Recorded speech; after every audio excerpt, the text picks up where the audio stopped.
Hi children, welcome to Commerce class. In this session, we'll see Chapter 7, Cooperative Organization. Types of cooperatives. The cooperatives can be broadly classified into two, credit cooperatives and non-credit cooperatives. The credit cooperatives can be further classified into agricultural credit and non-agricultural credit cooperatives. However, for the beginners, the cooperatives are classified as consumers cooperatives, producers cooperatives, marketing cooperatives, credit cooperatives, housing cooperatives, farming cooperative societies. Consumer cooperatives. Consumer cooperatives are organized by the consumers that who want to achieve the better prices or the quality in goods or services they purchase. In contrast to the traditional retail stores or service providers, a consumer cooperatives exist to deliver goods or services rather than to maximize profit from selling those goods or services. So they do not rely upon the maximization of profit, but they render services to the consumers. They also supply essential commodities through public distribution system PDS. Nationally, the most widely used cooperative form is the credit unions, and it has about 90 million members, and these credit unions assets have grown 100-fold in the 3 decades. Credit unions are essentially cooperatives of people that use banking services. Student cooperative stores, cooperative provision stores, and supermarkets set up on cooperative societies of India are examples of consumer cooperatives. Producers cooperatives. Producer cooperatives are established and operated by the producers itself. Producers can decide to work together or as a separate entities to help and to increase the marketing possibilities and production efficiency. They come together. They are organized to process, market, and distribute their own products, and this will help them reduce the cost and strain in each area with a mutual benefit to each producers. For example, cooperative weaver society, cooperative carpenting units, cooperative match factories, etc. So the producers are highly benefited by means of producers cooperatives. Marketing cooperatives. Cooperative marketing societies are association of small producers formed for the purpose of marketing their produce. So what they produce, that will be marketed in the marketing cooperatives. The marketing cooperatives performs marketing functions like grading, warehousing, advertising. They secure better prices for their members by transporting the goods even to distant markets. Advance is also given to the members against the produce deposited with the society.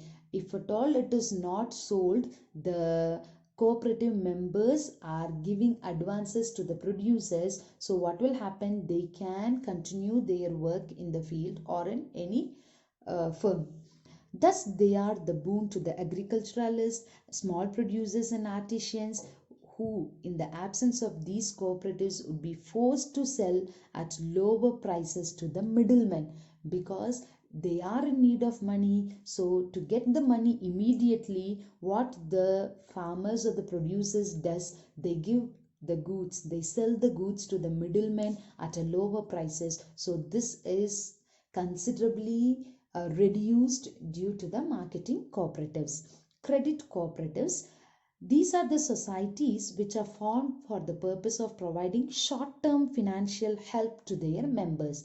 So agriculturalists, artisans, industrial workers, salaried employees, all will come under the criteria credit societies. So being unable to obtain financial accommodations from banks, they are getting money from the money lenders who are charging an exorbitant rate of interest, that is which we cannot think of, or at a high rate of interest they are paying their credits.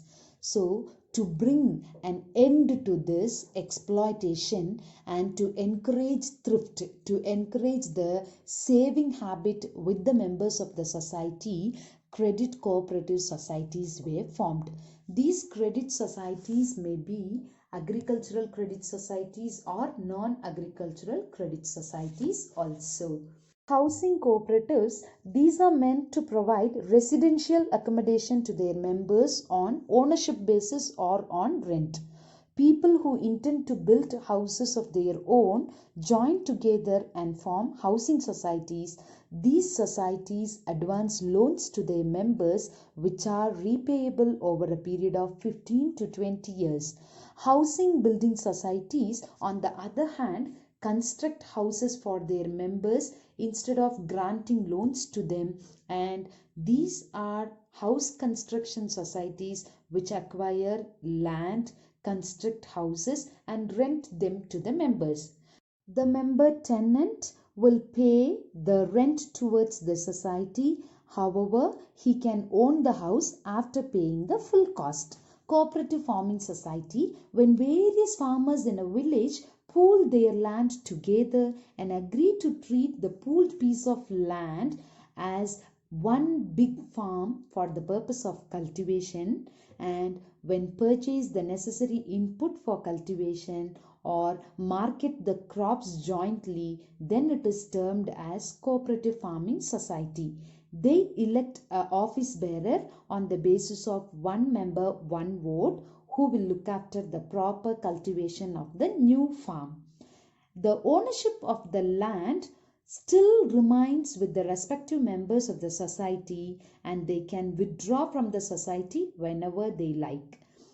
Apart from this, the farmers also contribute various productive assets as well as their labor for the purpose of cultivation, whereas they get rent for their land and for the productive assets, and also they will get wages for their labor used in the farm.